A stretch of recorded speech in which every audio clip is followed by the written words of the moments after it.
Wow.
Hello, friends. Matt. I obviously need to take that out of the list. Yes.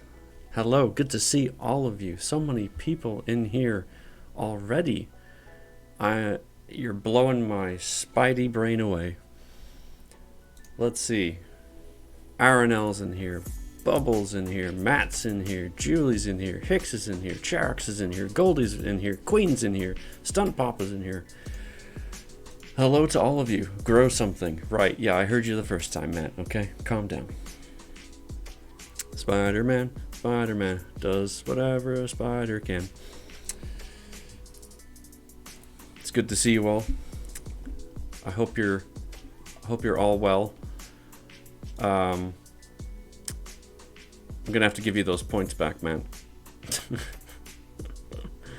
As soon as I figure out how. Because can't do anything about it. Streamer, please, I use my channel points. Notice me. Yeah, I see you. I see you, citizen. All right, Julie redeemed curls, so I guess I'll grow some muscles. How's that sound?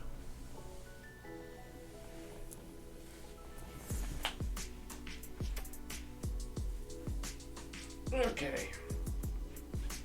Move this out of the way a little bit. There we go. 1, 2, 3, 4, 5, 6, 7, 8, 9, 10.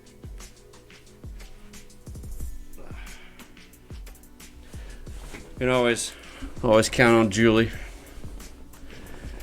And Jeff is in here. I'm glad you're getting good use out of that costume. Absolutely. 13th, hello.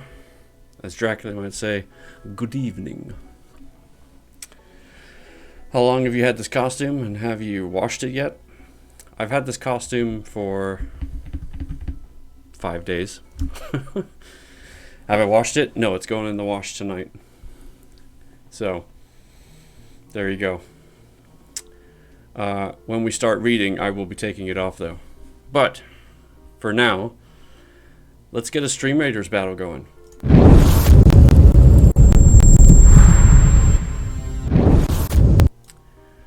Alright. Get ready. It is a little warm in here, actually, with this thing on. Not gonna lie. Ceiling fans on, too. Oh yeah, we love this map. We sure do. Warriors unite. Let's get some melee in there. Get some archers. And then place whatever the heck you want. There you go. Battle plans are ready. I do have the song Spider Pig stuck in my head now. Doesn't breathe? No, it does breathe, actually. It's just better when you're outside, because then you've got the wind coming in.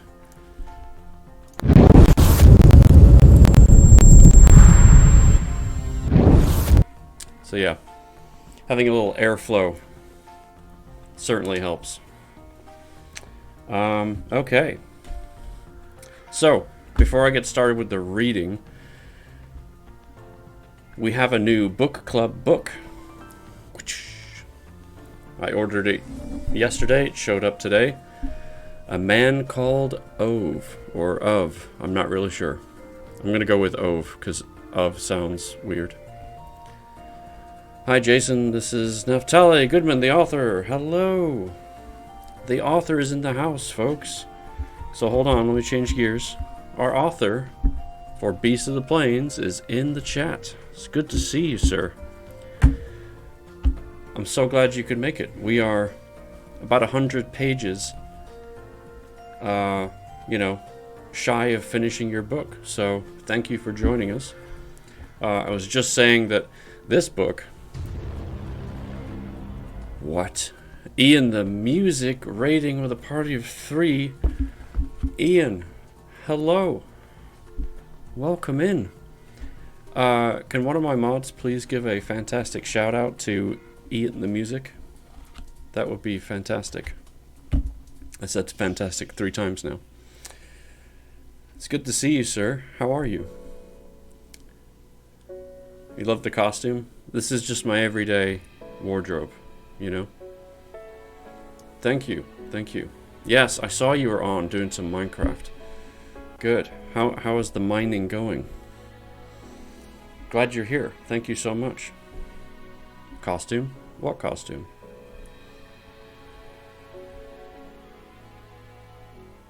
Oh, thank you, Arnell. I don't think Naftali's a streamer. He's the author. Mining is going great. Well, that's awesome. So yes, as I was saying, if you are subbed, I'm going to be reading this starting next week on Saturday. Do join us in Discord. 7 p.m. Saturday evening. We will start this book. So, that's enough of that. Alright, Ian, I don't know if you play Stream Raiders or not, but here is the link. If you don't play Stream Raiders, you should. That's all I'm going to say. Alright, I'm going to get into the reading now, but to do that, I have to take this off, because I can see everything, but it's like foggy. So foggy. So, please hold. I'm about to reveal my true identity.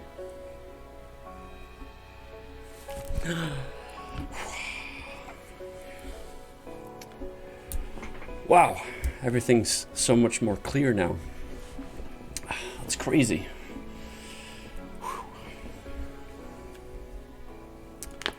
gotta take a drink now. All right. Friends, for those that don't have my Discord, please feel free to check it out. We also have the United Storytellers Group Discord there as well. Matt, I am... All right, you're making me do it. So, I'm going in, all right? I hear you. I'm taking it out. I obviously forgot. I am very sorry. I can't grow anything right now.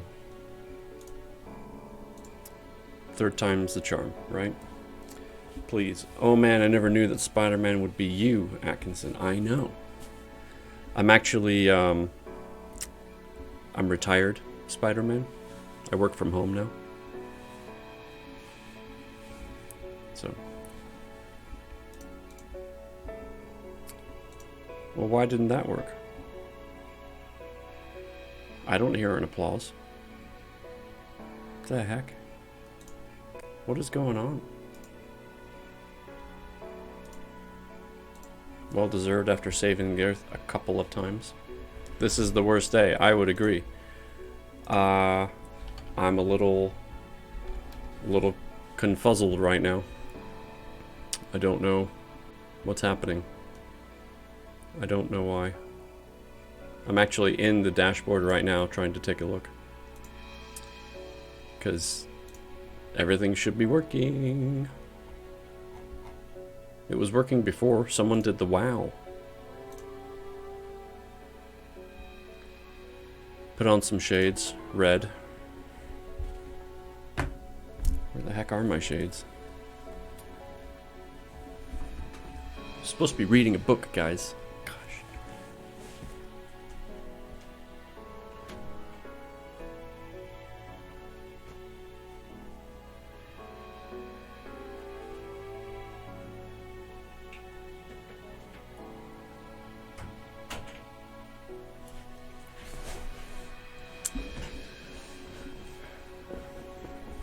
There you go.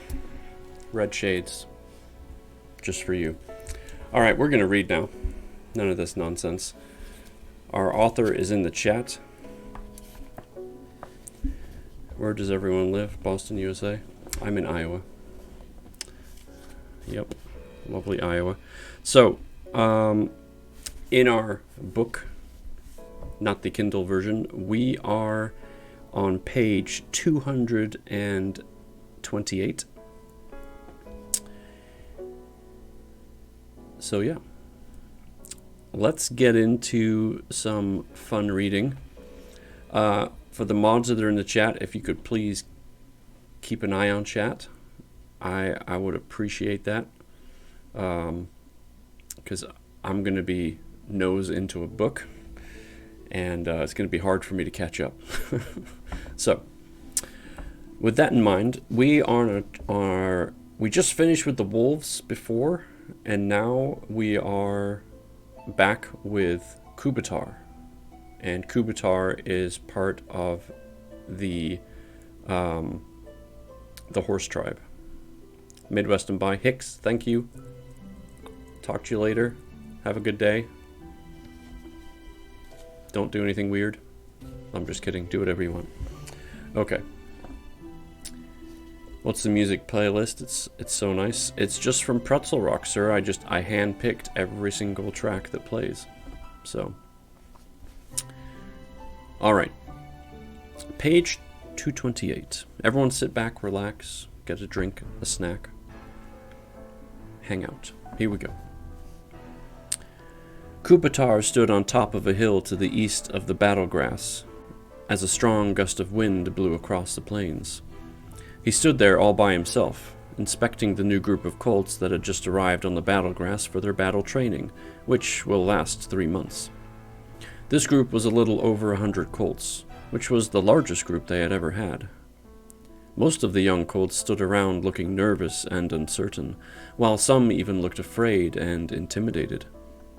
Most of them kept looking from side to side, trying to look at what other colts were doing, while others were trying to pretend that they were brave stallions, acting like they were tough, determined, and confident towards their surroundings.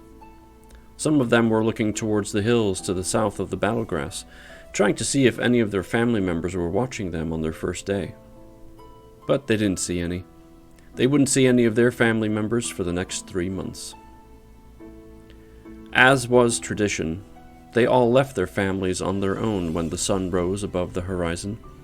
They made their way to the battlegrass all by themselves, in complete silence.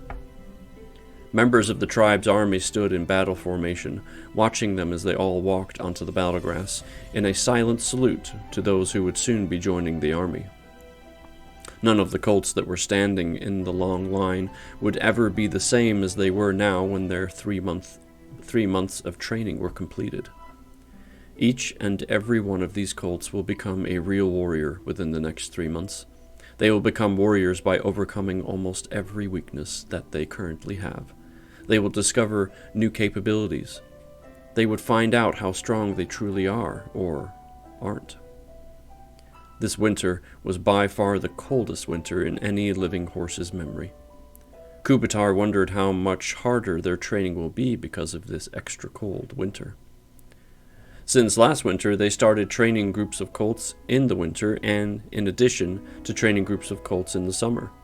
They simply had no choice, considering how much the tribe was growing lately. The companies of colts just got too big for the army to train all of them in the summer. It was nearly impossible to train so many colts all at once while being able to control the training process. But Kubatar knew that this was just a matter of time until they trained more than one company at a time. Eventually, they would need more than just 2 stallions to train those companies. They would even need to find new battlegrass, since one would not be enough. Change eventually came to everything, even to battle training. Change was something that Kubatar just couldn't fight, no matter how hard he tried. He was constantly surprising himself by how much, on the one hand, he fought to change certain things while fighting to keep other things exactly the same as they were, and always had been. He desperately tried to hold on to as much familiarity and routine in his life. It gave him the illusion of control over his own life and the life of the tribe. The uncomfortable truth was that he barely had control over anything at all. He only had control over how we reacted to unexpected events that he couldn't control. The cold wind was blowing across his face, making his mane flutter in the wind, reminding Kubitar of how nothing ever stood still, not even the hairs of his mane. Even the way he felt about his own opinion and the opinion of others was constantly changing. Kubitar reflected on the current status of his attempts to accomplish his lifelong dream of reinstating the ancient pact between the horses and the bison. When he was younger, he had hoped to extend the pact that he would one day create with the bison to include the boars and the deer as well. This was if anyone ever found the boars again. There were occasional reports of a sighting of 1 or 2 boars near the hills to the northeast near the forest, but no one ever saw the herd again after the day that their army was massacred by the horse army. Now, Kubitar was full of doubts, fears, and feelings of insecurity about reinstating the pact between the horses and the bison alone, not to mention the deer or the boars. There were simply so many obstacles in the process, so many things that could go wrong throughout his attempts to reinstate the pact. He wasn't entirely sure why he was trying at all anymore. I read words good words. He knew his attempts to unite the tribe behind a unified vision of seeing every horse in the tribe as part of one big family was a joke to many of the horses in the tribe. The only reason they didn't say it to his face was because they were all still afraid of him. Even the oldest horses in the tribe didn't remember a challenge being made under the Tree of Kings. None of the horses who witnessed it would ever forget the day he challenged his father. It always amazed Kubitar just how much a tribe that barely knew anything about an actual war was so eager to go to war whenever a reason for a war presented itself. The true enemy in Kubitar's eyes was always the predatorial wolves and the lions. With the tribe's army becoming an even more formidable force, with scouting parties constantly patrolling the grazing lands, lion attacks were becoming less frequent every year. Wolves were rarely seen in these parts of the plains anymore, and when they were, it was in smaller numbers than in the past. Kubitar felt like a scared and unstable foal. It was an unfamiliar and uncomfortable feeling for him. He was mostly afraid of ending his life without making the pact between the bison and the horse tribe a living reality, or at the very least, a reality that was in motion. Looking out at the battlegrass again, he saw that the colts were running back and forth across the battlegrass's plateau that stretched between the hills that surrounded it. He remembered his first time on the battlegrass as a young colt. The first day was by far the hardest day for everyone, himself included. The colts regrouped in a line facing south, while Nahalon, the drill sergeant, who was a tall and muscular black stallion, was walking along the line with a cold and serious expression on his face. Nahalon was yelling at them in an attempt to try and get them to stand in a straight line. Lodar, a tall and muscular dun stallion, was now the commanding general of the army, which meant that he commanded the training on the battlegrass as well, with Nahalon as his second. Kubitar had to give Menat the order to retire last summer, as much as it pained him to do so. Menat had become too old, too slow to keep up with the tedious task of training undisciplined and fearful colts into an organized and fierce combat unit. When Kubitar ordered Menat to retire, Menat's answer was that Kubitar was no longer king after he anointed Dairu as the new king, so Menat didn't need to take orders from him anymore. Menat had actually ordered Kubitar to go run a few laps around the battlegrass to remember who he was talking to remind him of who was in charge of the battlegrass. Eventually, Dairu had to order Menat to step down. Menat had no choice but to follow his king's orders, to accept the fact his days as general were finally over. When word got out that Menat would no longer train the colts on the battlegrass, the whole army assembled on the battlegrass the very next day, which was Menat's last day. The entire army stood in battle formation on the hills that surrounded the battlegrass as tribute. They showed him their respect and their gratitude, which Menat had both earned and deserved many times over during his time as the army's general. Kubitar never thought that Menat was capable of crying, but on that day, he did shed a tear. It was probably the equivalent of sobbing for any stallion. Both Dairu and Kubitar were stunned by the sight. They would never dare mention it to anyone. It would be easier to imagine a stone talking than to imagine Menat shedding a tear. Menat walked off the battlegrass on his last day to loud cheers from close to 2,000 stallion warriors who were all trained by Menat himself. The tribe and the army would speak about that day for many years to come. Kubitar let out a deep sigh as he looked at the colts on the battlegrass. After Nehallan had them stand still in the line for a while, he started speaking to them. He couldn't hear what Nehallan was saying from this distance, but he didn't have to. He already knew what Nehallan would be telling them to do. They were being told to run to the southern end of the battlegrass in a straight line. When they reached it, they would turn around, forming a line facing north. Once they were all in the line again, they would run back to the northern end of the battlegrass. And they would do it again and again and again till they were ordered to stop. Seeing the colts on their first day reminded Kubitar of his own first day running back and forth across the battlegrass all day. Well done on wasting your points. Good job. From the beginning of the exercise, he tried to run faster than the rest of the colts, and keep the lead, which he did throughout the entire day. He held on to that lead even when it felt like his hooves were about to fall off his legs. The first day always ended in the exact same way for every company on its first day on the battlegrass. It ended at nightfall, when all of the colts were only able to move forward at a walk, without even one of them being able to run anymore. The next day was the same, and so was the next, and the next for a whole week. Those days proved who is what in every company's training period on the battlegrass. The first week of training made it clear to everyone which colts only wanted to beat the others because they were competitive. Most importantly, it showed who wanted to help the slow ones keep up with the rest. The first week allowed for the true leaders to emerge within the company by demonstrating true acts of leadership in the toughest and hardest days of their lives. Kubitar took a deep breath as he reflected upon that week with both a sense of accomplishment and a feeling of longing for days that were simple and less nerve-wracking. He remembered how much he had wished he was back with his family, after looking forward with eager anticipation to being on the battlegrass and away from his family only a few days earlier.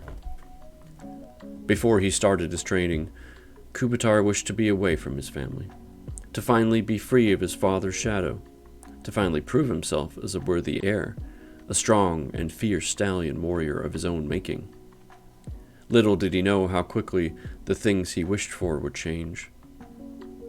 What surprised him even more was how fast he wished to be back on the battlegrass, and with his company after going back to his family, once the training period was over. Whenever he couldn't stand being with his family, he would go visit the stallions in his company.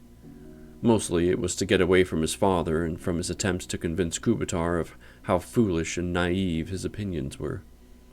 Thinking about his father always brought mixed feelings along with an uneasy twist to his stomach.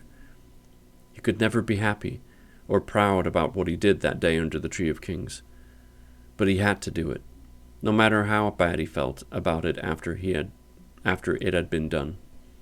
He had to do it for the tribe's sake, for the hope of reinstating the pact. He looked at the colts again. He saw that they had just started running again from the southern part of the battlegrass to the northern side. Some of the colts were clearly faster and stronger runners than the others, but that didn't always matter when it came down to how good of a soldier or how good of a fighter a stallion turned out to be when the training period was completed. A few days from now, some of the colts who were now lagging behind could be the ones running at the front of the line, once they find their internal stamina and endurance. Never know what's going on with the fam. Back for a bit, sorry. No worries. Just hang out. You're good. Every colt stepped onto the battlegrass with a personal history. They came with their own ways of dealing with conflict and difficulties. They all had different types of fears. Some of them even had their own personal traumas and emotional scars which they carried with them wherever they went. Some of them were lacking in confidence. Some of them were lacking in physical strength. Some had never been pushed to their limits. Others have never ran a whole day out on the plains, competing against their siblings or their friends in a full gallop, going at it neck to neck, stride for stride. In addition, every colt from every family was raised differently by their parents. Some had mothers and fathers that were soft and compassionate towards them, while others had fathers, mothers, uncles, or even siblings that would never let them show even the slightest demonstration of weakness in front of others. Here, every individual will become part of the group. They would all become as close as brothers to each other. They would all find their inner strength and their true measure. Kupitar liked to come to see the colts on their first day, then again on their last day, to see how much they had changed throughout the training period. He wanted to constantly be reminded of the immense transformation that can take place in a group of young colts within only 3 months. It kept him inspired. Full of hope for what he would eventually happen, full of hope for what he hoped would eventually happen within the entire tribe in the future. Kupitar could still remember his first days as king after challenging his father. During the first few days, he kept expecting to be attacked by his father's stronger supporters during any moment, even more so at nighttime. He still remembered those dark and silent nights, not sure if he would live to see the sunrise. But for some reason, the tribe had actually accepted him as their king. Maybe the tribe had accepted him as their king because they thought that his father went too far in attacking the Boers without trying to warn them off first. After all, the attack did result in the deaths of dozens of young stallions who were all dearly missed by their families, friends, and companies till this very day. Besides the fact that he recklessly attacked the Boers, his father was also known to be a harsh and unforgiving king towards any of the tribe's horses that he wasn't pleased with. It was often said about him that he lacked empathy and compassion towards the weaker families that did not have the ability to stand up for themselves. Kupitar knew the main reason that these so-called opinions that were somehow spoken about among the tribe's families about his father had reached his ears only to make him feel that he had the tribe's support, regardless of whether or not those rumors had any truth to them. It was also quite possible that those who thought to challenge his rule were simply too afraid of what they saw he could do on the battlefield, or in single combat if they did challenge him. Or maybe those who thought to overthrow him knew how much support he had from his own company, and from many of the companies in the army. Therefore, deciding to avoid trying to act against him because of the resistance that they would face if they did. Who knew why he was never challenged or attacked? Kupitar himself certainly did not. Whenever he learned from the horses in his company or from Menat that the stallions in the army supported him, Kupitar immediately became suspicious of what he was hearing. Becoming suspicious of a plot that was potentially being planned to overthrow him. After all, many horses still hated the bison quite intensely. Kupitar knew that for those horses, a king who wanted to reinstate the pact with the bison was a threat to their entire way of life. In their eyes, he posed an actual threat to their safety. He was a living contradiction to their hatred and fear of any animal that wasn't exactly like them. This is why, a few months ago, Kupitar gave over his title and his authority to his son, Dairu. Now, He could focus on negotiating the pact with the Bison while Dairu held the position of king. Kubitar never knew how much time and attention it took to be king. By making Dairu the official king, Kubitar thought that it would make some of the horses in his tribe less hostile to the diplomatic initiative with the Bison that he would soon be embarking on. Kubitar knew that anyone who thought that there were only a few among the tribe who still saw his vision as extremely dangerous to the tribe's well-being wasn't paying enough attention. All you needed to do was look and listen. But most importantly, you needed to stop being naive about it. Many horses in the tribe still looked at Kubitar and the horses from his company with open and visible contempt.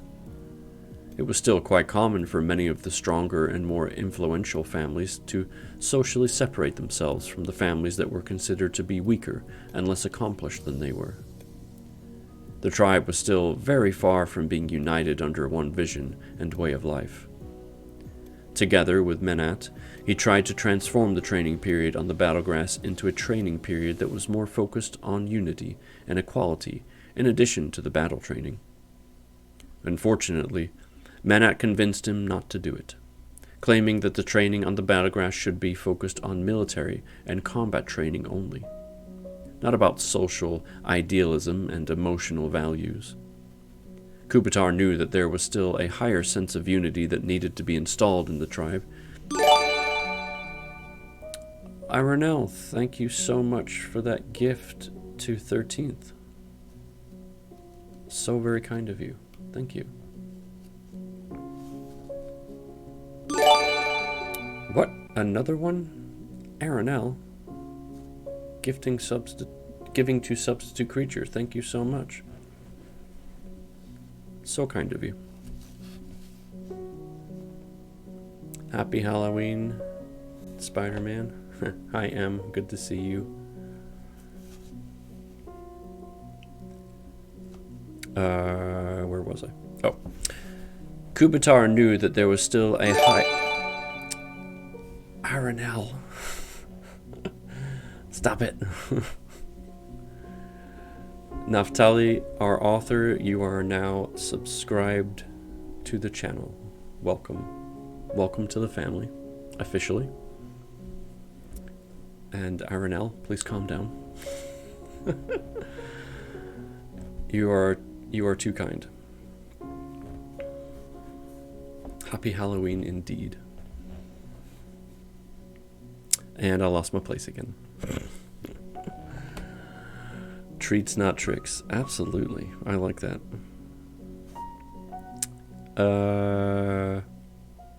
Oh, yeah.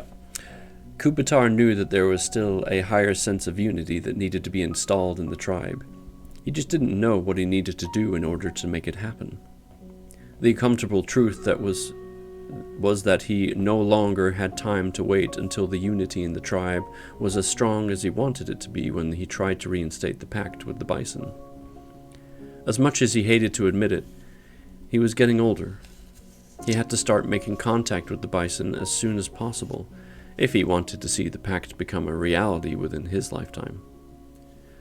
The Bison herd and the horse tribe had no communication or interaction between them whatsoever until recently. Just want to see how far we are to the end of this chapter, because I didn't actually look, because we have a battle to start too.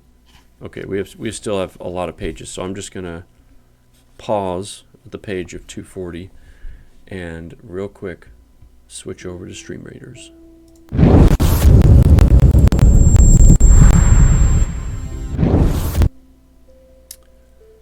Alright, look at all those amazing units. Nice job, folks. Alright, this should be an easy battle. Here we go. Good luck.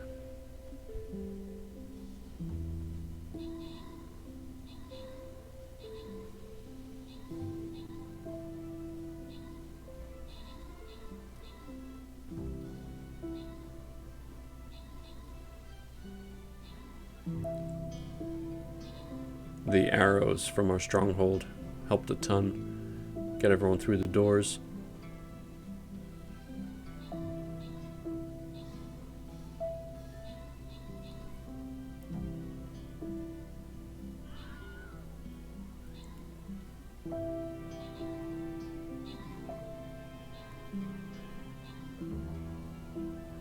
Substitute creature taking the kills by storm.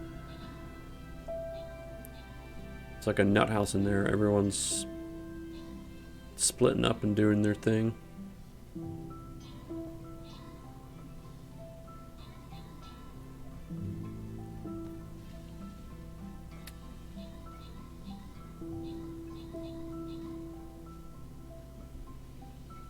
It's almost over.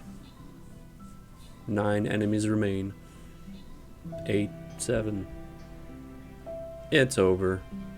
Boom. Good job, everybody. Good job indeed. Well done. 13th and Aranel. Get the scrolls. Excellent work. Excellent work indeed. Alright, let's get our next battle up and running real quick like. Let's see.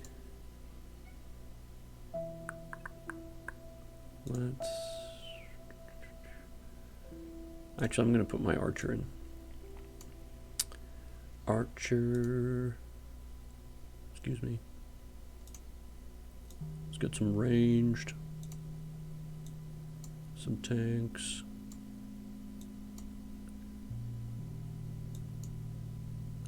And then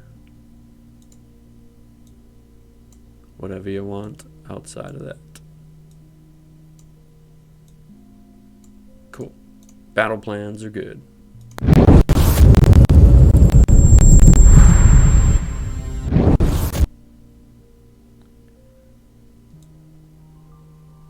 Okay. All right.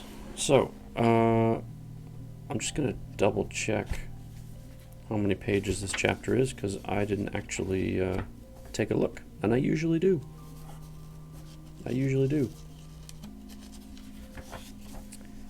Let's see. Oh, okay. All right. So got about 13 pages left in this chapter, so that's not bad. Okay. Sometimes I just helps me gauge how far along we are before we do anything else. So I hope you're all doing well. I'm so glad you're here. I'm going to take a quick hydrate. You guys should do that too. I think I've worn those long enough. Thank you for that redemption, Sir Bubble. All right, we are at the top of page 240, and for those that may be curious about getting a copy of this book for themselves or seeing what else this author has, please feel free to check that link so you can take a gander. And since our author is in chat, if you have any questions about this book, now is a great time to ask while I'm reading. So, here we go. A year ago, Kubatar ventured into the bison's grazing lands all by himself. A bison border patrol was waiting for him as he walked over a low hill thousands of strides from the horse's tribe's grazing lands. When they asked what he was doing there, he told them who he was. He asked them to relay an invitation to their leader that he wanted to share the lakes and the hills between their grazing lands in peace and in harmony, as they once did. If that wasn't enough of a surprise for them, he told them that it was time to fully reinstate the pact between the horses and the bison, which left them uncertain of whether or not they should believe him about who he was, or if this was all some kind of joke. He then asked them to tell their leaders that he wanted to speak with them. Kubatar said that if their leader wanted to speak to him about what he suggested, then all that he needed to do was to send a messenger, and that he would provide instructions with his border patrols that any bison messenger that approached them should not be harmed and should be brought to him immediately. He wasn't sure what would happen after that day.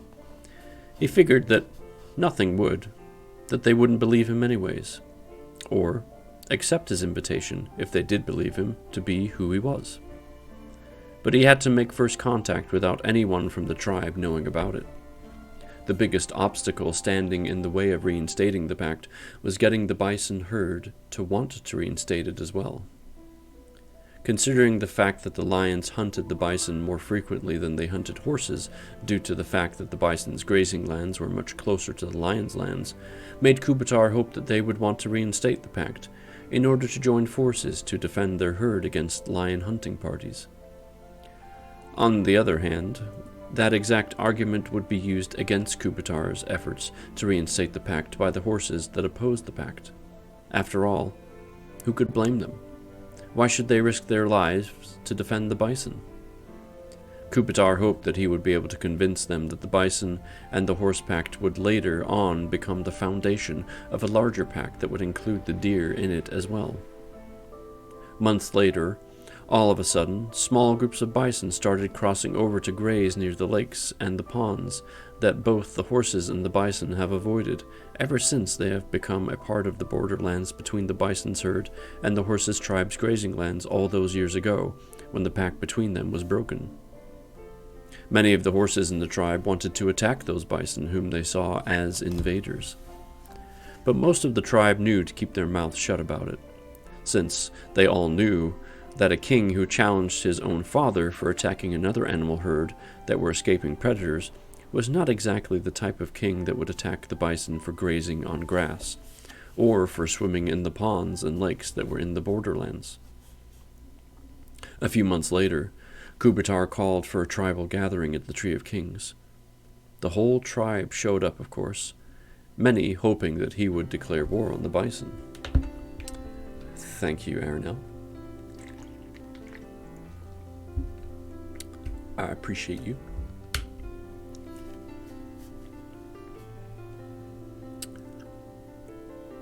And what did I just read?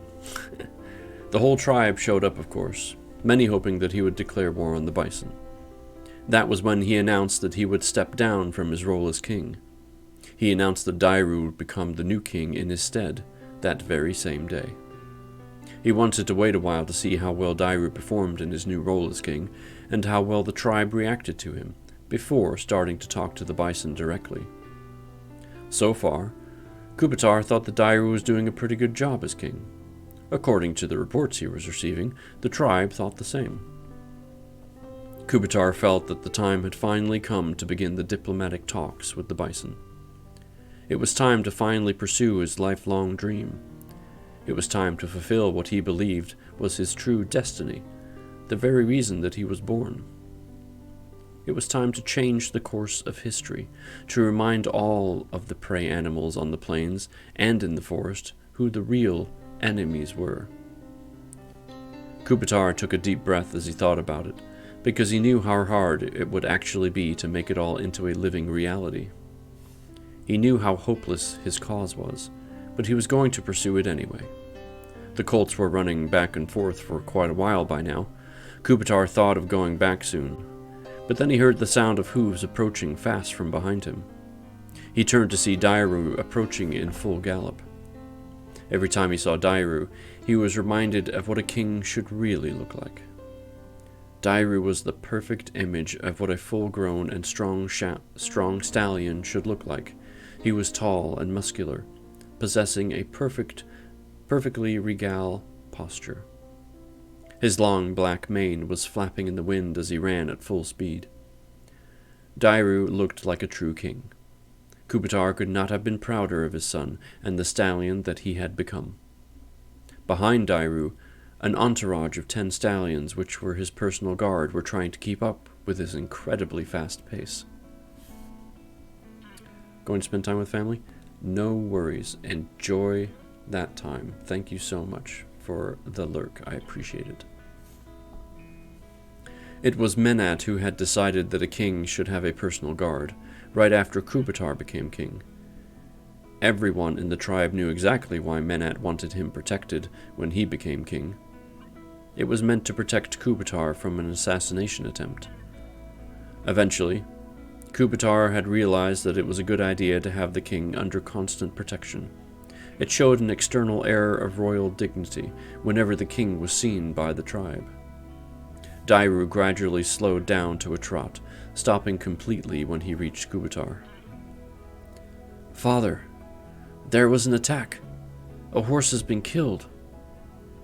Kubitar took a deep breath when he heard what Dairu had said.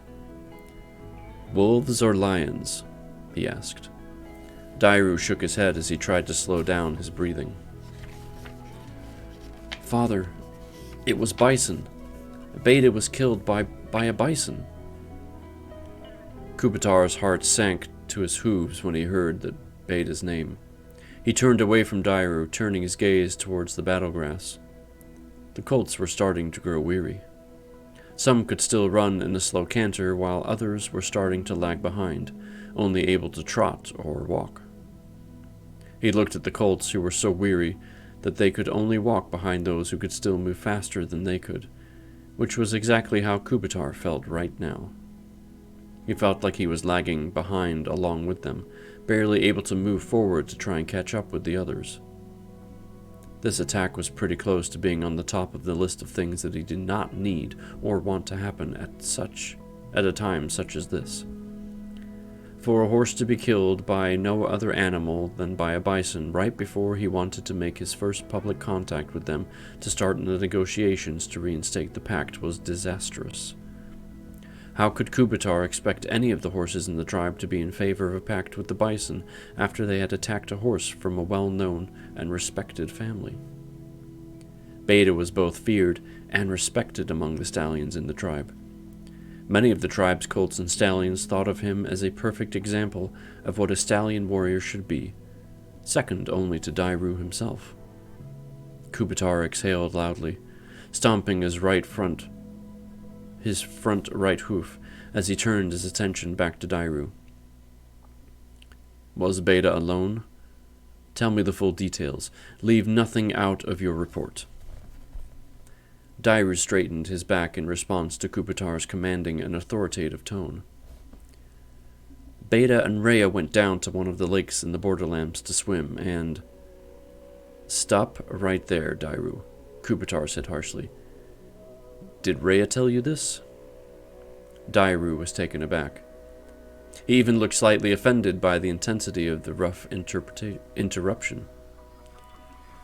Everything she told you is a lie, Dairu. There isn't an honest hair on that lying and manipulative mare's body. You know it. That is why you didn't choose her to be your queen. Dairu lowered his head. Kubitar turned away from him to look at the colts again. Slowly but surely they all slowed down to a trot.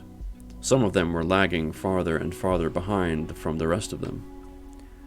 There was a tense silence in the air between Kubitar and Dairu after Kubitar's harsh words. Dairu was deep in thought about what Kubitar had just told him. After a few moments, he raised his head, stepping forward to stand next to Kubitar. Both of them watched the colts as they slowly walked from side to side on the battlegrass. Kubitar felt guilty for snapping at his own son that way, making him feel so uncomfortable. It was just that the news that Dairu had told him put an abrupt end to his hopes of reinstating the pact, or at the very least, a very long delay. It will now be nearly impossible to convince the tribe to ever considering a pact with the bison. Ironically, it would actually be a lot easier now for Kubitar to convince the tribe to go to war with the bison as revenge for Beta's death than to speak to them about anything at all. Beta's family was not the kind of family that kept to themselves. They were friendly and outgoing to everyone in the tribe. The stallions in Beta's immediate and extended family were fierce and brave warriors, down to the last one of them. They were exactly the type of family that Kubitar had hoped to recruit as open supporters to his initiative, to help influence some of the other large and influential families to support the initiative as well. There was no chance that they would support his initiative now. Neither would any of the families that they were related to by marriage or had a close friendly relationship with. Each and every one of Beta's brothers was a strong and tough stallion that was well liked in his company, which meant that most of the stallions in those companies would not favor the initiative either. The casualty from a conflict with the bison could barely have been a worse one than Beta who was also related to the royal family by marriage. Rhea and Bader were seen going down to one of the lakes to the west. A short while later, Rhea returned in full gallop. One of the border patrol saw her gallop back. They ran over to help her. When they looked towards the lake, all they saw was Beta lying dead on the ground, not far from the lake. The same patrol reported seeing a few bison near the lake shortly before Beta and Rhea went down there. I have increased the border patrols and told the Army's company commanders to be on high alert before I came here to tell you. Kubitar let out a heavy sigh as he took a deep breath. By the time you came here to speak to me, most of the tribe had been informed as well. Dairu contemplated Kubitar's words. Taking a deep breath, he nodded in agreement. The problem is, Father, that Beta was very well liked among the companies in the army. His family is very popular among the families in the tribe. Even if many think of Rhea as an arrogant and mean mare, most of the families in the tribe will want justice for Beta's death. There hasn't been a case where a horse was killed by a bison since the day my great-grandfather Hamat was killed by a bison patrol. The tribe will want me to do something in response. But my response will not be an act of war towards the bison, whether they like it or not. Even those who do want war in response to the attack are easily forgetting what a war really means. The last time the tribe's warriors met an enemy force in the field, Kubitar turned to give Dairu a hard stare. Dairu stopped talking, swallowed, taking a deep breath before he continued speaking. The last time our army faced a military force on the field, it was against the Boers. Beasts, half our weight and half our height and size. They all prefer to avoid thinking about what it means to meet a line of galloping bison head-on. I do think about what it means. It means a pile of dead stallions when the bison vanguard crashes into them, trampling every living thing in their way. There's no military force in the plains that can stand up against the bison in a head-to-head collision. If we attack them from a few sides at once, or by running maneuvers that make it seem like we will be meeting them head-on only to engage them from the flanks, we might stand a chance, but I wouldn't risk it. It would be very hard to control the movements on an army placed on the field when the orders to flanking maneuvers need to constantly be relayed to the company commanders once the battle has begun. I need to make sure the tribe see the reasoning behind this. I must convince them that it is our best interest to avoid any and all military conflict with the bison. Kubitar looked Dairu in the eyes. Dairu, my son, a king leads. If he leads well, the tribe follows. You can't let what the tribe wants to affect your decisions. Do what you believe is right and lead them in that direction. Dairu was deep in thought for a while, as Kubitar looked at the colts on the battlegrass. They were all walking forward slowly, but they were still moving forward. That is easier said than done, Father, Dairu said in a voice that expressed his current insecurity and lack of confidence in himself. Kubitar turned on Dairu. He said in a soft and warm, paternal tone, "Listen closely, my son." Dairu looked at him. Kubitar looked into his son's eyes, trying to measure him. Dairu's eyes expressed his strength, his resiliency, his determination, and his uncertainty.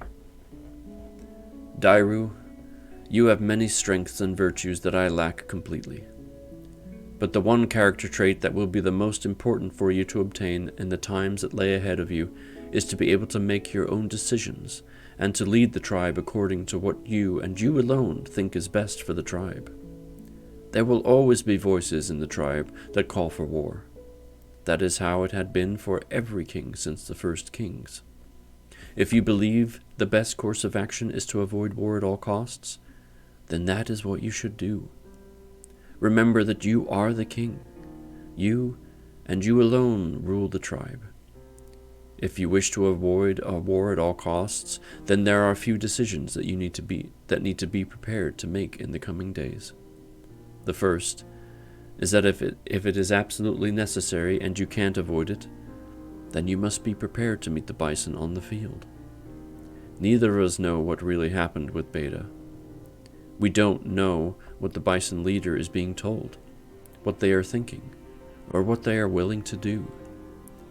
The bison might be trying to test our strength, in which case we will show them exactly how strong we really are. The second decision you need to be prepared for is holding back from retaliation against the bison when your closest advisors, friends, and even family members speak of having the army march to war against the bison. Always remember that you are the king. What you say is the law, no matter who defies you. And they will defy you, out in the open or in secret. You must be prepared to banish or even kill any horse who disobeys your direct commands. You need to make the tribe understand that there is no tolerance for stallions who disobey their king. Be prepared to banish or kill the first stallion who disobeys you in public.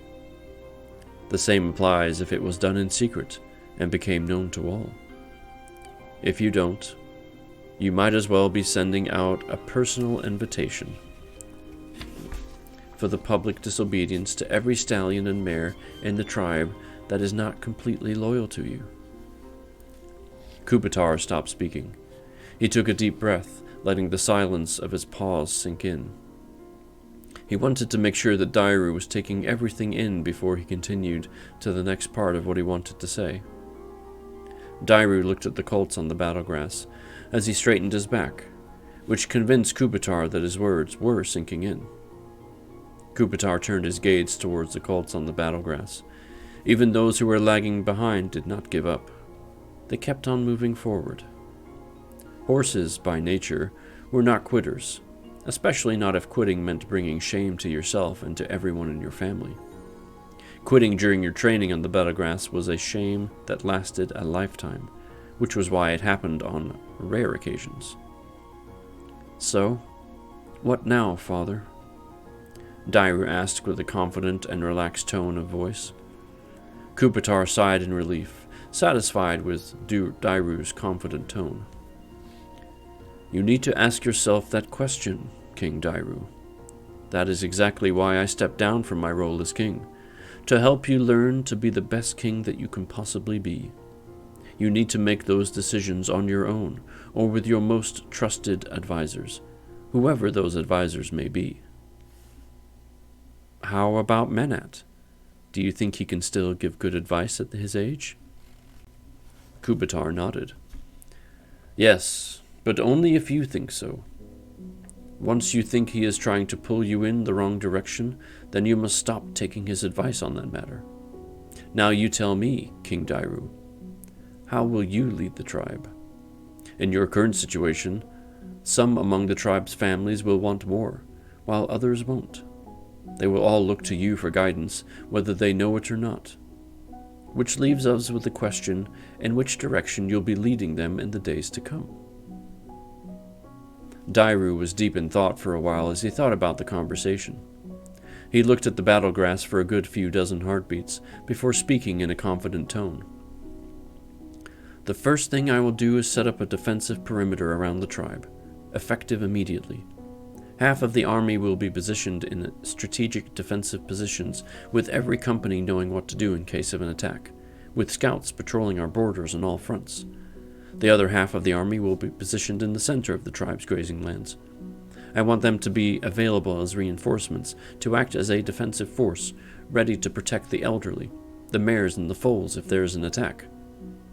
I will be assembling the tribe under the Tree of Kings immediately to make the announcement, which will keep everyone informed of my actions, and where I stand when it comes to the tribe's safety.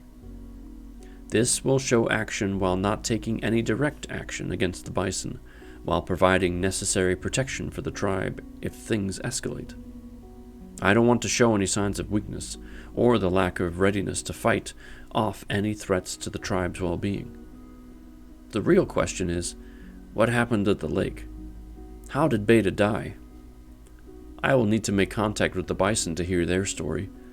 After a few days, if the bison don't show any signs of aggression, I will be sending you to speak with the bison, to investigate the incident. I will make your mission known to all so that they don't think I'm trying to hide anything from them. If I send you to speak to the bison too early, it would look like I am too weak of a leader. That I consider Beta's death as an insignificant event, which will most definitely anger more than a few families in the tribe. Dairu turned to look at Kubitar, their eyes meeting as they both nodded to each other. Dairu turned to his guards. Send out word for the tribe to assemble at the Tree of Kings. Dairu turned around, cantering away with his guards as one of them galloped ahead to pass on his orders. Kubitar stayed where he was, looking at the colts on the battlegrass, enjoying these precious moments of peace before the storm. Kubitar could feel the storm brewing above the clouds. He knew for certain that the storm was carrying conflict and the war within its dark clouds. It would either be an external war with the bison, or an internal war with those who want the tribe to go to war against them. And that is the end of the Kubitar chapter. Very interesting indeed, and a good chapter too. Very much enjoyed it. Very much enjoyed that. Clap, clap, clap. Yeah, and I have clap sound alerts, but for some reason, they ain't working, and it's annoying. Hopefully next time. I'm still tweaking. I think because of the whole, everyone had to do the Twitch reinstatement because of the upgrades that they did. I think it's messed it all up. And I'm annoyed. But what are you going to do? What are you going to do? Alright. Spoken word snap.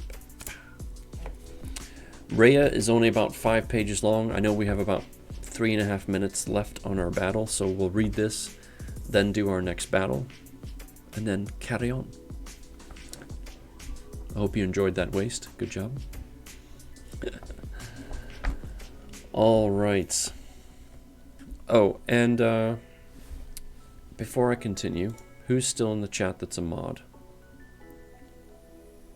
I know Aranel had to go with family. But for those that are here, I want you to click on some names and check out some folks.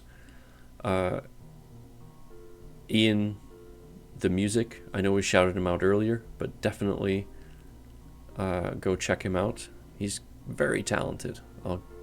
That much I'll tell you. I don't want to spoil it, but the song he just came out with a little while ago was awesome. Loved it. Queen is in the chat. Definitely check her out. She plays some cool games, and she's a very chill person. I love her presence. I love hanging out with her.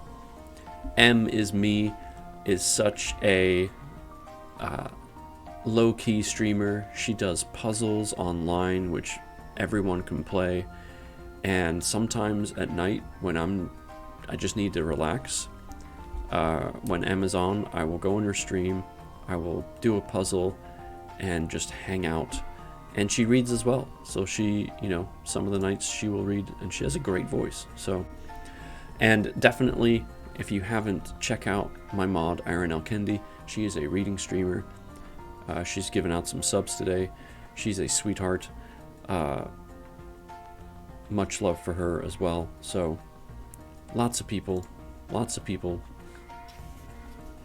Show some love to everybody. It's great. Alright, let me get into this chapter now that I just realized we only have 1.5 minutes or so on the battle. Okay, this chapter is Rhea. Watching the army stand in a defensive formation prepared to defend the tribe against any threat that presented itself did not make Rhea feel safe at all. There were 3 mares standing beside her on the hill where she stood looking down at the lake where Beta had died. Thank you, M, for doing that. It's very kind of you. No one knew why Beta's body had disappeared or who moved it. The scouts said it looked like lions dragged his body away, but Rhea did her fair share of spreading the rumors that it was Dairu's loyalists that moved the body away so that the tribe won't be reminded of the bison's aggression towards the tribe, which resulted in Beta's death, which was not avenged, and won't be as long as Dairu, son of Kubitar, was king. There were now scouts out farther than usual, in case a bison army or a bison raiding force wanted to surprise the tribe with an attack. Half of the army was in battle formation facing west. The rest of the army's companies were spread out across the tribe's grazing lands in high alert. The old stallions, mares, colts, and foals were all grazing near the Tree of Kings. Rhea knew that this was Dairu's way of showing everyone that he was doing something that did not involve any actual act of retaliation against the bisons for Beta's death. Rumors were spreading around that Kubitar was going to speak to the bison tomorrow. Rhea knew that if that happened before she could do something to change the course of events, then her chances of starting a war would be completely lost.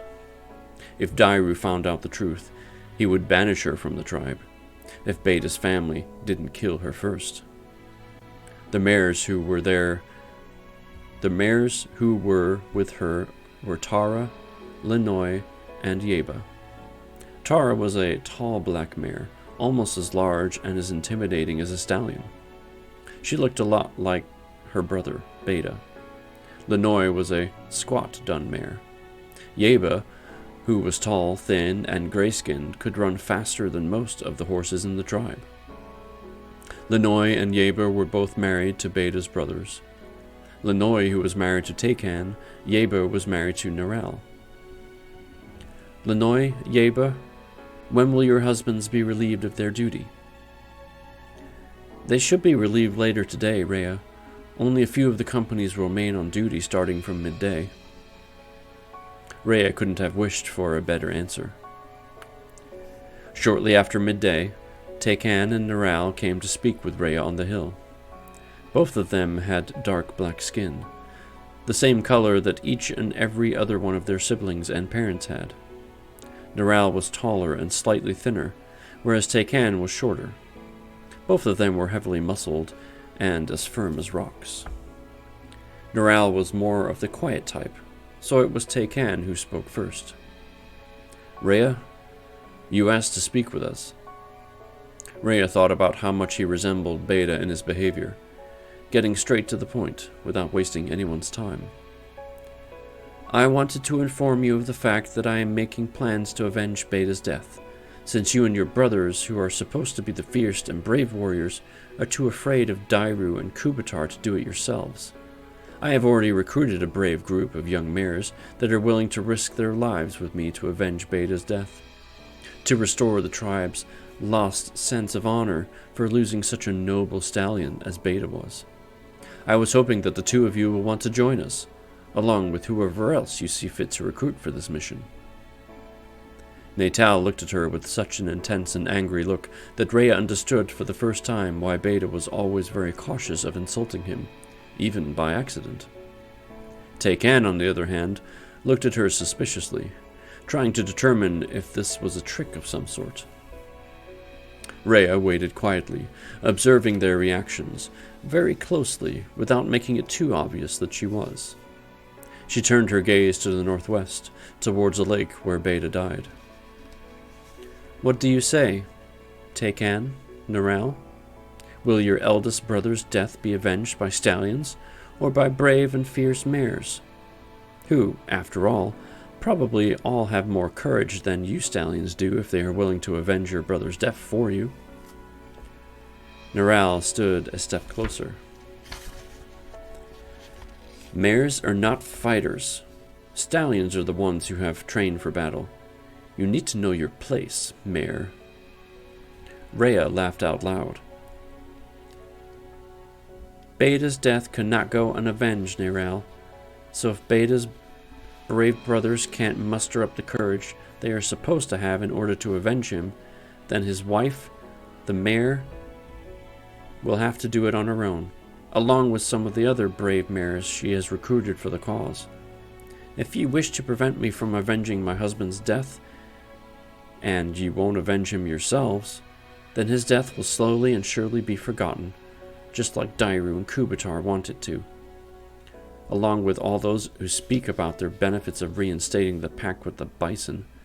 Kubitar and Dairu will avoid a war with the Bison at all costs in order to make Kubitar's precious dream of reinstating the pact with your brother's murders a reality. Rhea waited to see their reactions. She was happy to see that even Taycan was slowly getting angry at her words, while Neral was looking more and more like he was going to burst from holding back so much anger. How will you all feel when the pact is reinstated? Bison grazing alongside horses, your brother and his death long forgotten. No one will even care that he was killed by a bison. Do you think that the bison who murdered Beta will laugh about how he killed him, boasting about it to his friends while they swim in the lake? How many mares follow you? Taycan asked, interrupting her. 22 for certain. 3 I am not yet sure of. Rhea answered, holding back a smile of victory from her face. A long and loud silence hung in the air. Rhea was starting to get uncomfortable with Neral's unwavering, cold, and angry stare. Do you wish to join our attack, or will you leave the fighting to the mares? Neral motioned to Taycan. They both left the hill at a canter. Well, Rhea is stirring up more trouble. She was vicious the last time we met her, and she is just as vicious now. Not surprised at all. Alright, let's do our battle.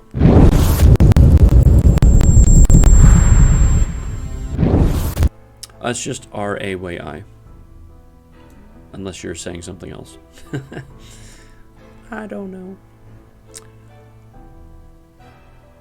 Rhea is a snake. Yes, she is. Snake indeed. Alright, here we go. Battle time. Good luck, everybody.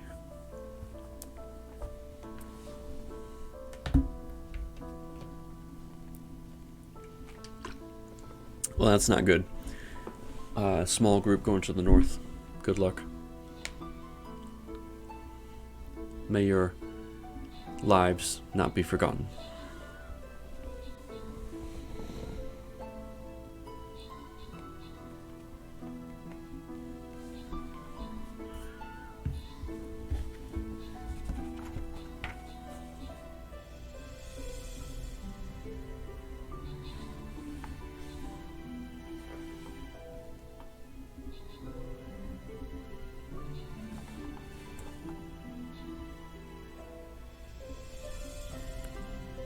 Almost over.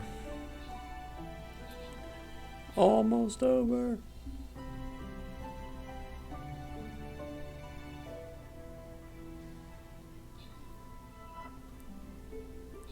There's a wild Primeape in chat if you're catching Pokemon too.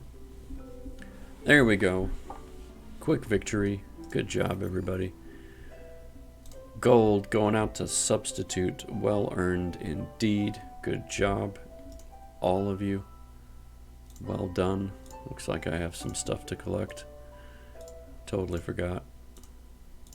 Excellent. Alright, let's get another battle on the books. Given the time frame, this might be our last battle, but that's okay. We're doing good. You guys are excellent. Alright. Let's get a tank out here. And just place whatever you want. Just have at it. Just do what you want to do. I have no qualms. You guys are excellent. I have all the faith in the world.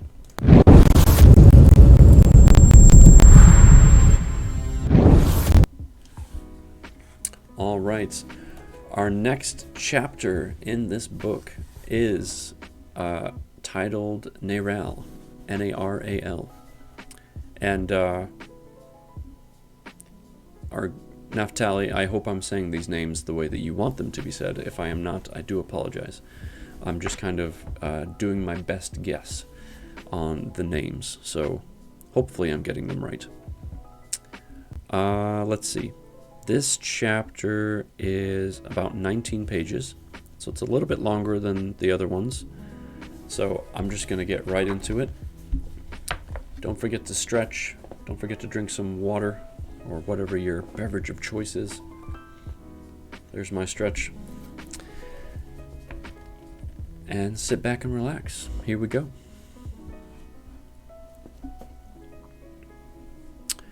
That stupid mare is such a stinking liar. I've been impressed with how smoothly you read the names. Thank you. I appreciate that. Sometimes you just have to, figure it out.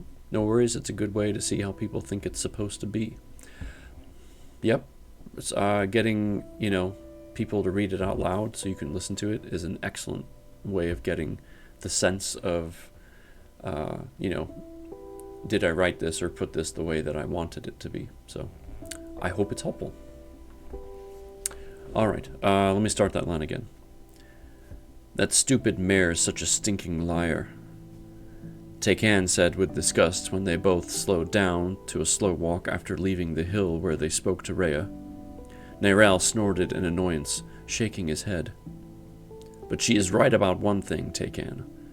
The only reason the Dairu would avenge Beta's death is because of that cursed pact that Kubitar desperately wants to renew with those murderous bison. After all, that is why he killed his own father and brother. Kubitar and Dairu will do anything, or shall I say, avoid doing anything at all costs to make their stupid pact come to life. Taycan nodded. Why do you think Rhea is so desperate to have someone avenge Beta's death? Neyrelle thought for a moment. I don't think she wants anyone thinking that her husband just died, and that his death wasn't avenged. I think she wants a reaction to her husband's death, mostly out of pride, not out of love for Beta. She doesn't care what kind of act or revenge will be done, nor does she care who performs it. She just wants someone to do something, regardless of what the consequences of those actions might be. Neyrelle stopped walking. After a few steps, so did Taycan. They both looked at each other. You know what angers me most, Taycan? Beta's death just shows how this pact can never work. If we let Kubitar and Dairu drag the whole tribe into this stupid pact, how many more horses will die till someone realizes that it should have never been renewed in the first place? We need to stop this pact from being reinstated, not only for our sake, but for the sake of the whole tribe. Taycan thought about Neyrelle's words. There is a point to that argument, Neyrelle. A strong one, too. But how do you suggest we stop it?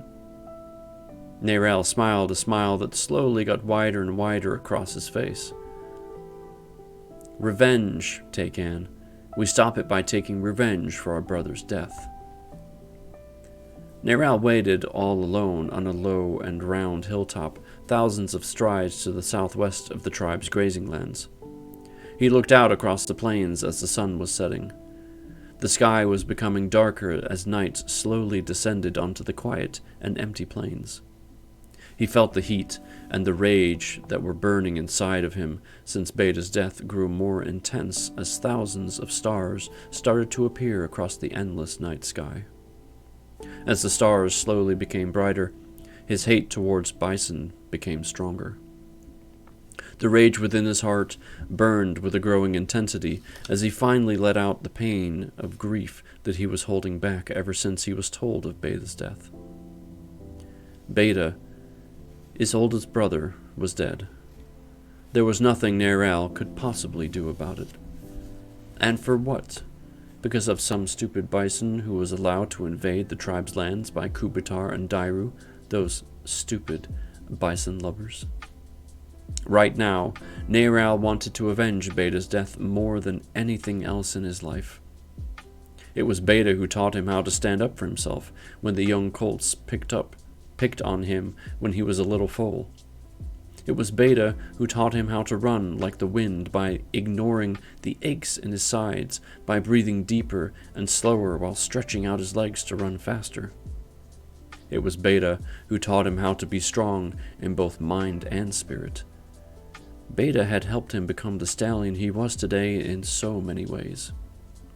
Neyrelle missed him so much, even though Beta was murdered only a few days ago. He could already feel an empty hole in the part of his heart where he loved and admired. Excuse me, I messed that up. He could already feel an empty hole in the part of his heart where the love and admiration for his oldest brother used to be. That hole was aching with intense anger and hate towards Beta's murderers. Tonight, Neral was planning to unleash the full force of his wrath at the bison. To the north, at least a dozen stallions approaching the hill were taken and said they would meet with those who would join them tonight. Neral wasn't planning on waiting at the exact location where Taycan told them to meet. In case any of the stallions they recruited decided to report them to Dairu or Kubitar. Neral needed to remind himself again that Beta wasn't coming back, no matter how many bison they managed to kill tonight. Beta would be avenged tonight, but he would not be brought back to life. Ever since Beta died, Neral was having trouble accepting the fact that Beta's absence was permanent. Now was the most important time to remind himself that none of this would bring him back. Accepting Beta's permanent loss didn't change how much he wanted to avenge him. He started walking towards the hill where Taycan and the others stood waiting, wonder if the decision not to include any of their other siblings was a good one or not. Neral and Taycan figured that this way, the consequences of their actions would affect the whole family, or their parents, if they were the only ones involved. It was a hard decision to make, even though it was probably the right decision. Taycan and Neral knew that each and every one of their siblings would have wanted to come too. Neral tried to stop thinking about it, telling himself that there was no way of changing their decision now anyways. The stallions on the hill saw him approaching. They did not seem surprised by his presence, which meant that Taycan must have told them that he would join them on his own. They both agreed on the fact that Taycan would be the only one doing the recruiting. If both of them were seen going from one place to another speaking to other stallions, it would look suspicious, especially since Neral was a company commander. The whereabouts of every company commander had to be known at all times, so that he could be notified to assemble his company on short notice in case of an emergency. As he joined the others on the hill, he started to inspect the stallions that Taycan recruited. He counted 15 besides himself and Taycan, most of which he didn't recognize. They were almost the size of a border patrol of 20, a little larger than a scouting party of 10. They were small enough to go unnoticed, yet large enough to inflict the right amount of damage. Taycan approached him with a tall and slim gray stallion Neral had never seen before. Neral, this is Genum. Genum is Manat's grandson. Genum looked at Neral with a look of nervous determination. How old are you, Genum? Neral asked. 4 years old, sir, Genum answered. How many of these stallions do you know personally? Genum looked at the other stallions, slowly counting to himself. 5, including Taycan. Why are you here, Genum? Your grandfather supports Dairu and Kubitar. Why are you going against those that your grandfather supports? Genum took a deep breath, looking to the side, moving his front right hoof from side to side. Neral was not happy to see how Genum was nervous and uncertain of himself.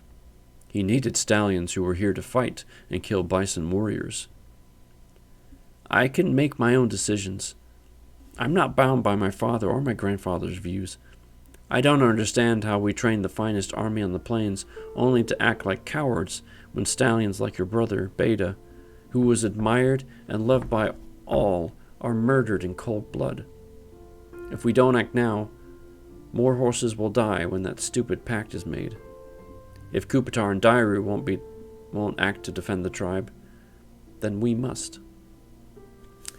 Tig, hello. So good to see you. How are you?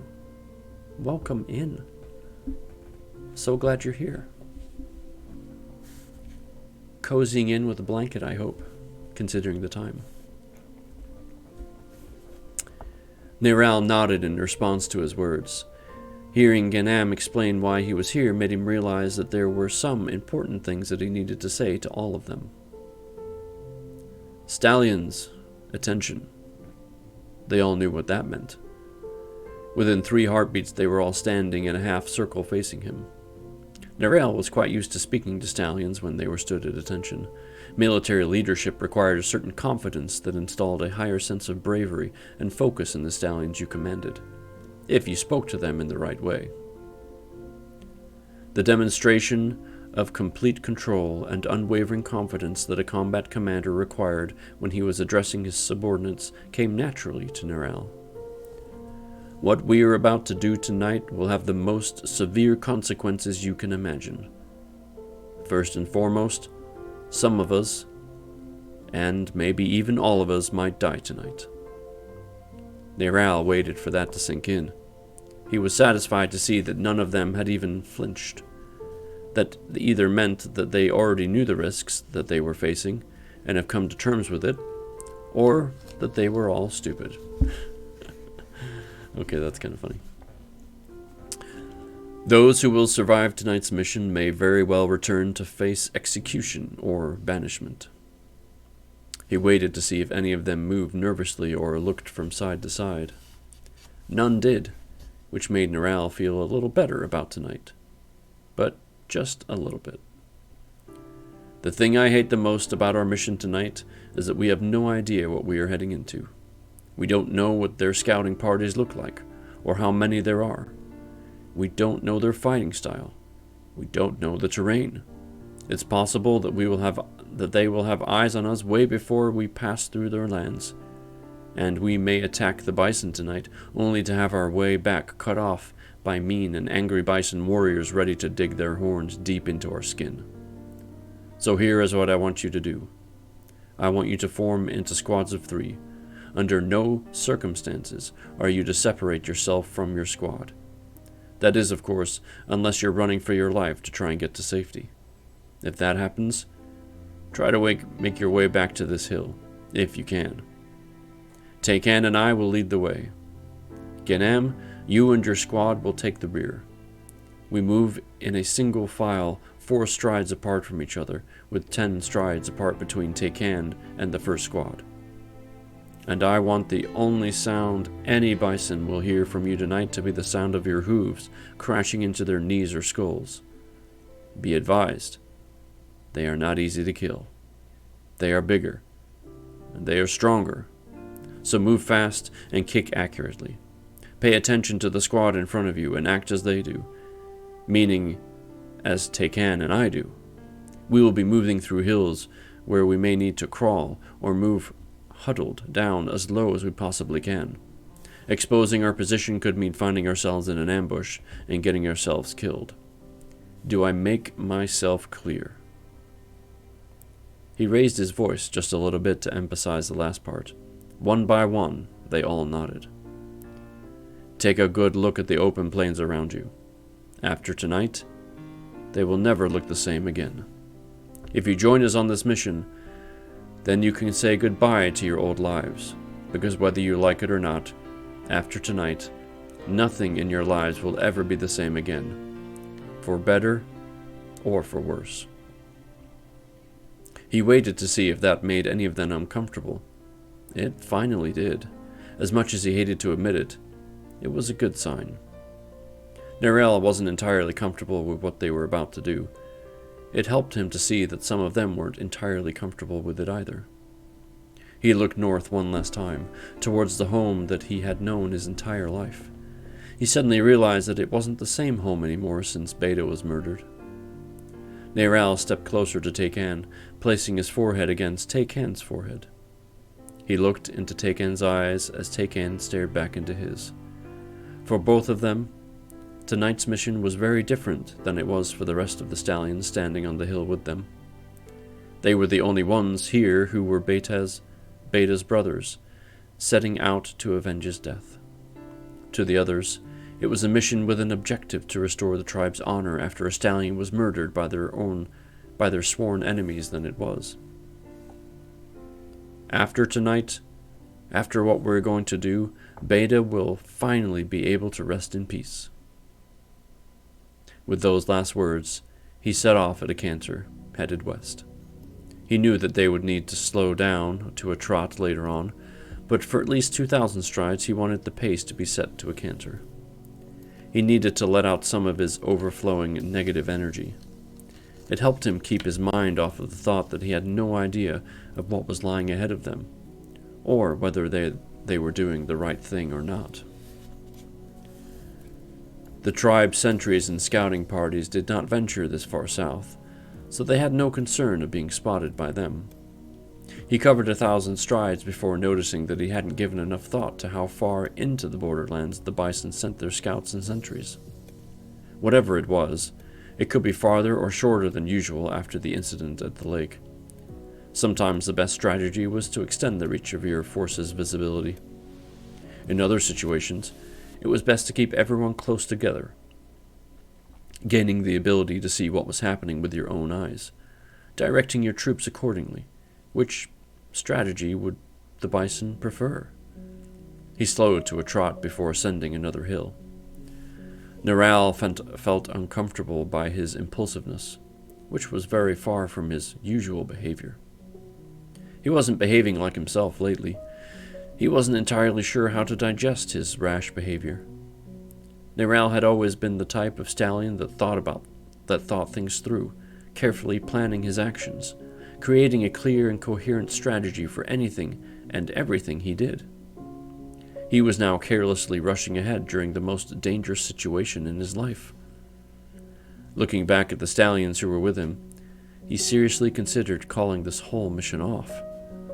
The stallions behind him looked from side to side nervously, trying to see if there were bison border patrols lurking nearby. He turned his head back as he slowly walked up the incline, listening carefully for any sounds that might indicate that there were a bison scouting party nearby. He reached the top of the hill. He looked west to the hills beyond.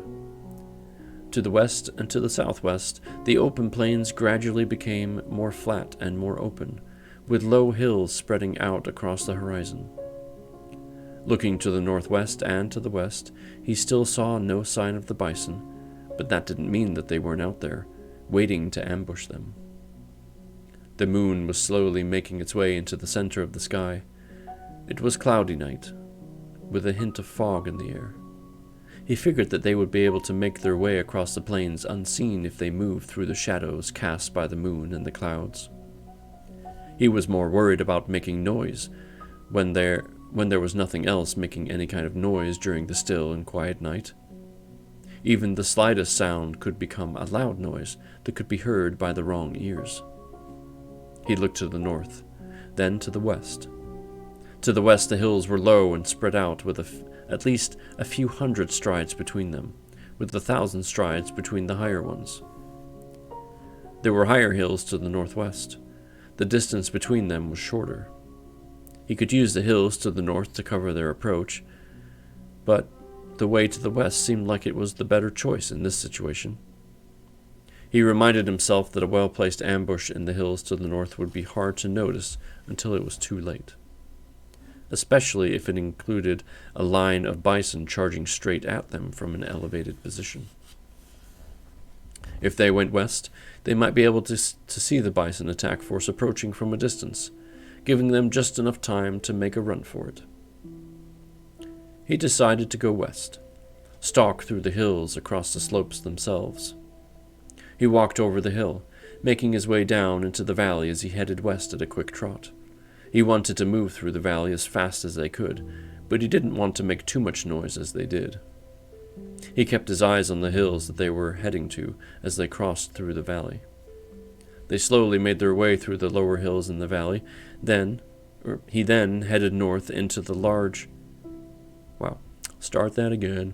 He then headed north into the higher hills, with deeper and shorter valleys between them. When they reached the base of the first hill, he stopped and turned to speak to Taycan. The rest of them were standing silently where they were, as they should have. Take 3 squads from the group. Walk up the hill 200 strides to the west from where we stand. I will walk up the other 2 squads from right here. Go. Take walked over to the other stallions to relay the instructions to all of them. When he was done, 9 of them turned and walked west with Take. The rest of them walked up to Neral. When Neral saw that Take started descending to the top of the hill, he started walking up the hill too, with the other 6 stallions behind him. He turned around, saying in a hushed tone to the 6 stallions that were with him, "Form a horizontal line, 4 strides wide away from each other." His orders were followed instantly. While Take walked in a single line, 1 stallion after the other, Neral and the other 6 were walking up the hill, one beside the other with a few strides between them. Neral stopped when they got close to the top of the hill. He watched Take reach the top of the hill. He stopped to inspect what he saw in front of him. Taking a few small steps forward, he looked in all directions before continuing forward. Finally, Take walked over the top of the hill, the others following him.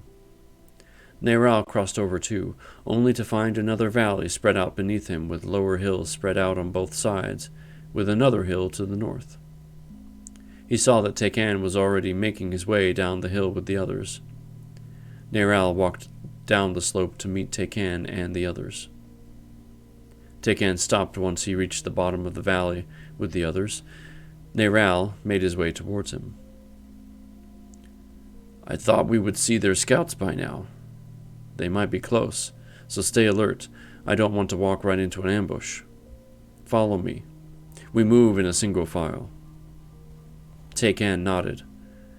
Neral set the pace to a fast walk as he started walking up the high hill heading north. Whenever he looked back, he saw the stallions with him looking around from side to side. He felt safer knowing that they were more nervous and more alert now that they were getting closer to the bison. It was dangerous to go into battle with overconfident stallions. When he was 30 strides from the hilltop, he stopped. He turned around, looking at all of them, trying to determine who was the smallest one among them. One of the stallions in the middle of the column seemed to be the one he needed. Neral approached him, asking quietly, "How quiet can you be?" The stallion looked Neral in the eyes and answered, "Very quiet." "I want to know what's over that hill. Take your time. Silence is better than speed." The stallion nodded as he started to make his way up the hill slowly and quietly. He stopped when he reached the top of the hill, scanning what he saw in front of him with a look of concentration on his face. A few heartbeats later, he took another small step, making sure his head wasn't visible to the others who were on the other side. Excuse me, it's Sunday afternoons. I get you. He lowered his head as he walked backwards very slowly until he reached Neral. Bison. Thousands of them spread out across a huge semi-flat plateau. It looks like they have sentries spread out. They might be sitting, or they might be laying on the ground watching the surrounding area, but it might be just large boulders. I can't tell for certain, but there are definitely large mounds of something surrounding the herd to the north, west, and east. Neral couldn't understand how they could get so close without an alarm being set off. The only answer he could think of was that the bison did not have scouts out during the night, or even at all. That they only posted sentries that surrounded the herd. Neral thought that it might be a smart thing to do if you were a large, slow, and loud bison.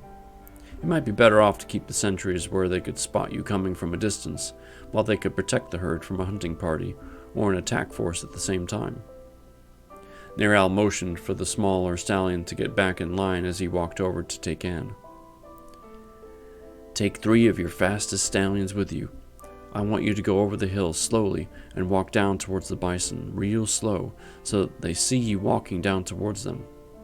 Once the sentries come towards you, I want you to hit them once, then turn around and run as fast as you can headed southeast. Don't stop till you've crossed the first large valley we crossed. If you have bison running after you, just keep running. Keep the pace slow enough for them to keep chasing you, but not so fast that they won't try to catch up. You're going to ambush those who chase us? Nerel nodded his head. Yes. We will be positioned 300 strides from here to the west, halfway up the hill on the other side.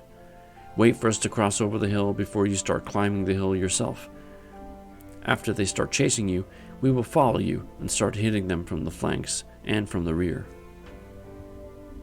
Taycan nodded. For Beta. Nerel nodded in return. For Beta. Across the line, Nerel could hear the other stallions take up the call in a low whispering chant. For Beta. For Beta. For Beta. Taycan chose the 3 fastest ones among them, separating them from the others. Nerel motioned for the others to follow him as he started making his way to the west. After walking 300 strides, he turned to speak to those who were with him. I want you to form into new squads. If one of your squad members is with Taycan and the others will try to get the guards to chase them. We will be positioned halfway up the hill on the other side. We will remain hidden from sight as we observe from a distance. Once Taycan and the others are being chased, we will follow them. Each squad will start hitting the bison, chasing them from the flanks and from the rear. Keep moving around them, constantly hitting them from every side. We will meet Taycan and the others after they cross the first large valley we crossed, hopefully without any bison still standing. If anything goes wrong, we will regroup at the hill where we left off from. When I get up to follow the bison, follow me. Understood? They all nodded. He turned north to make his way over the hill. He stopped when his vision extended beyond the hilltop. Thousands of bison were spread out across the valley. The horse tribe was far more spread out across the plains than they were. The bison herd kept together in a much more tight formation. Clusters of dozens of bison sleeping together were seen everywhere. In the center, the clusters looked like there were hundreds of them sleeping together. He turned to the others and whispered, "Stay quiet and stay with me." He slowly started moving down the slope, head low, trying to avoid being seen. As he walked down the slope quietly with the others, he kept an eye on the bison closest to the slope he was descending from to see if his eye caught any movement. He sat down when he reached the middle of the slope. The rest of the stallions did the same, following his example. The nearest bison were roughly 400 strides away from them. Shortly after they got in position, he saw Taycan and the 3 stallions who were with him cross over the hilltop. Nerel's heart pounded as he watched Taycan and the others slowly walk down the hill.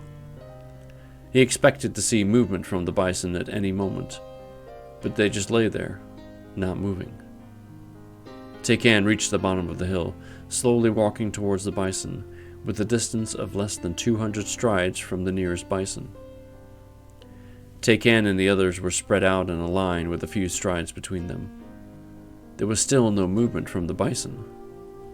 Taycan covered another 50 strides, but none of the bison even so much as flinched.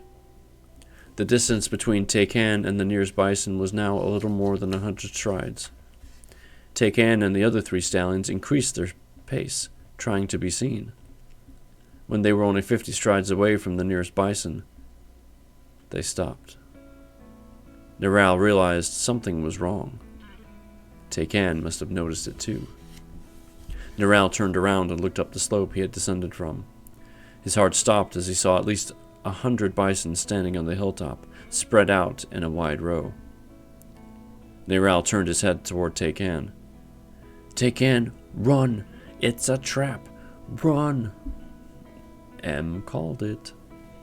Good job. Immediately after he yelled the warning to Taycan, Neral stood up, and so did the other stallions that were with him. Down in the valley, there were hundreds of bison standing up and forming into squads as they ran to form a line that separated Taycan from where Neral and the others were positioned. To the west and to the east, bison were running from the main body of the herd to the bottom of the hill that Neral was standing on. They were forming up in a long line to prevent them from escaping. Neral looked at Taycan. Excuse me. He saw him and the stallions with him running west towards them. Dozens of bison were already blocking his path west towards Neral, as more were joining them from the main body of the herd. Neral looked back and saw the bison on the hilltop coming down towards him. They were moving faster than he expected them to be able to. "With me! Wedge formation! Wedge formation! Charge!" He yelled as he charged down the hilltop to carve a path to Taycan to reach him. The line of bison standing between Neral and Taycan became thicker as more bison joined them, forming into two lines, one facing Taycan and the other facing Neral. The line was 2 bison deep and 40 bison wide. Neral had no choice but to go through them to reach Taycan. Taycan and the stallions with him crashed into the line of bison that stood in their way. Sounds of fighting filled the air in an instant. A few heartbeats later, Neral and the others crashed into the same line of bison from the other side. Neral knocked into a large bison. The bison was pushed a few steps back. Before the bison could regain his balance, Neral turned around, kicking him in the knees with both of his back legs. Neral could see the stallions that were with him engaged in fighting the bison in every direction. Some were even able to reach Taycan. Bison and stallions were falling to the ground all around him. As the bison he kicked fell to the ground with a broken leg, Neral attacked a second bison that was standing to his right. He lifted himself on his back legs, kicking the bison in the head with his hooves of both of his front legs. The loud crack he heard told him that this particular bison would not be trying to stand between him and Taycan anymore. No, they don't seem like good odds at all. The rest of the stallions were kicking and biting every bison in front of them to clear a path to Taycan, as more and more bison were swarming in on them from all sides. Taycan and the stallions with him were fighting the bison from the other side, trying to reach Neral, but they were being surrounded too. Neral looked around to see how many of the horses were with him still standing. Only 3 were still biting and kicking at the bison surrounding them from all sides. A bison charging at him from behind caught his attention. Neral kicked with his 2 back legs, hitting the bison in the right shoulder. Neral quickly stepped to the right. He kicked again with both of his back legs, hitting the same bison in the middle of his ribcage. The bison fell to his knees. Neral kicked him again in the head.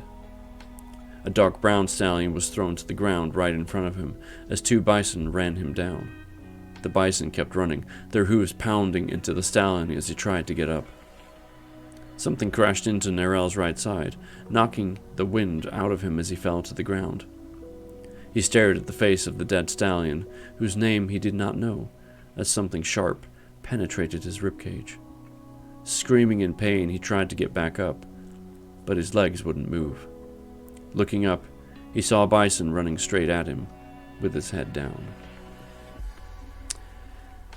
And that ends that chapter. My.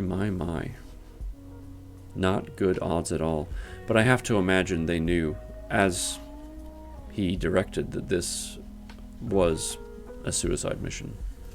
I mean, there's no other way to really describe it than that. Okay, folks, we have a Stream Raiders battle, and I'm going to put my bookmark in. We are at page 277 for this book. Our next chapter starts off with Dairu. We have from 277 to 328, so about 60 pages, give or take. My plan is to finish this book Thursday night at 7 o'clock Central Time, CST. Naphtali, thank you so much for being here with us as we read today. Very engaging chapters that we got through. Very intrigued by how this is all going to go down. And knowing that there is a second book tells me that we may not even see, something come to fruition with the first book. So if you are at all interested in what's going on or what's to come, feel free to check out that book. So thank you very much. Let's do Stream Raiders.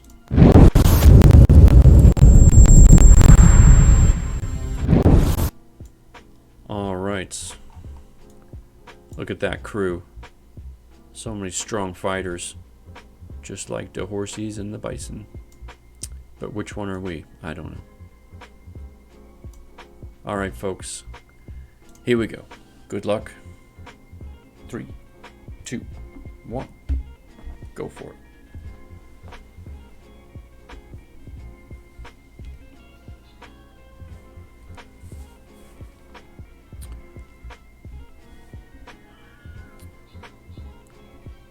"74 enemies. Will it be a 3-book series? That is a good question. Naphtali, if you are still in the chat, that's a great question. 3-book, 2-book, I don't know.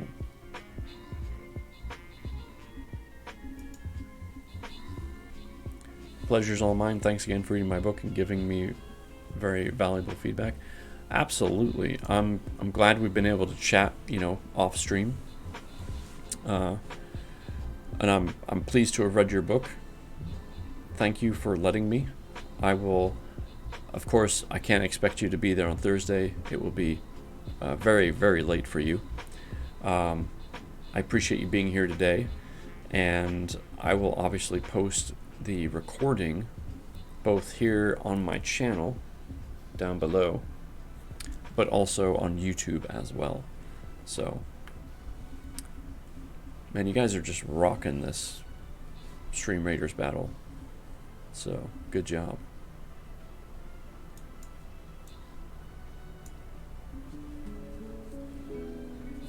Don't know yet, about 100 pages into the second one.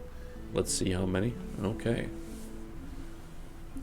Alright, good job everybody. Way to go.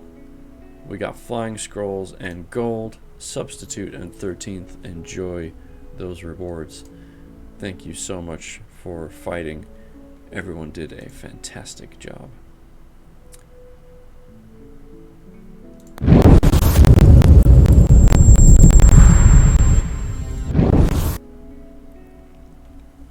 All right, clap, clap, clap indeed. My good friend and fellow reading streamer, Aaron Smith Audio, is now live. Let's go and visit him. I'm going to put up my ending screen.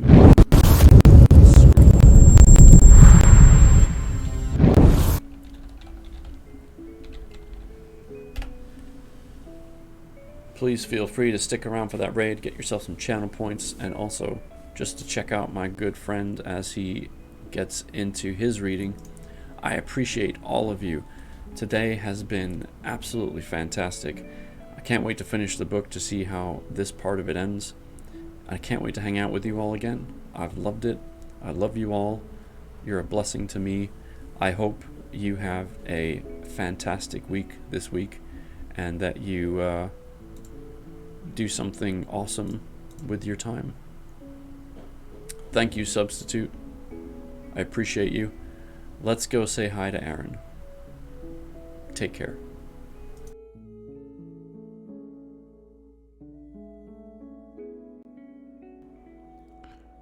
Probably a direct result of the fact that I read now on the computer and I'm in a metal shed.